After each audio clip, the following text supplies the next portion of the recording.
A coalition of youth in Anambra State have called on the presidential candidate of the Labour Party, Mr. Peter Obi, to drop his ambition and join hands with progressive forces in the southeast to negotiate a brighter political future for Igbo. The group, Coalition of Anambra Youth Leaders, said there were fears that Obi's insistence on contesting the presidency would rub off negatively on Igbo and brighten the chances of the All Progressives Congress APC to retain power at the center. Noting that the APC experiment has been disastrous for the country, the Youth Coalition said all efforts must be geared towards rescuing Nigeria from the party, adding that another 4 years of APC may totally eclipse Nigeria.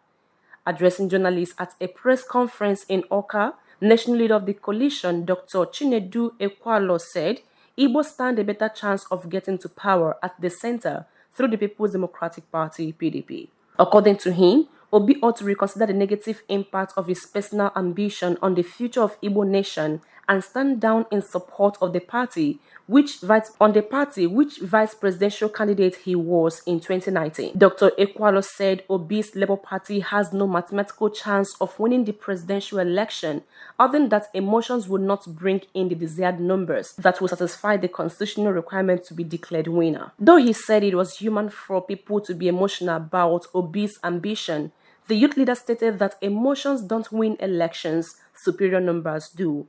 He argued that in the early 60s and late 70s, Igbos understood that point and maintained a robust relationship with their northern brothers. He said, and I quote, "Our brother Peter Obi does not have this alliance and knows very well that an irate social media mob does not and cannot make him president. Obi's presidential run is sabotage to Ndibo.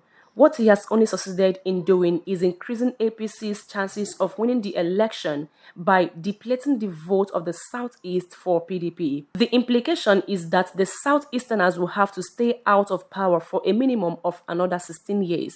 This is because after Tinubu, if he wins, power would return to the North for another 8 years, leaving Ndibo out for another 16 solid years. If Peter Obi truly loves Ndibo, he should step down forthwith and strategize with other well-meaning Igbo elites in charting a way forward for the Igbo nation.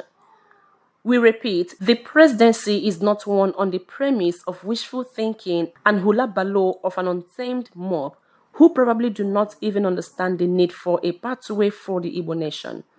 Pushing for a new narrative for the Igbo nation, Dr. Ekwalo said, Ohaneze Ndibo and prominent Igbo leaders, including Obi, must now without further delay engage seriously with frontliners in the forthcoming presidential election and secure bankable negotiations for Igbo political renaissance and pathway to the presidency of Nigeria.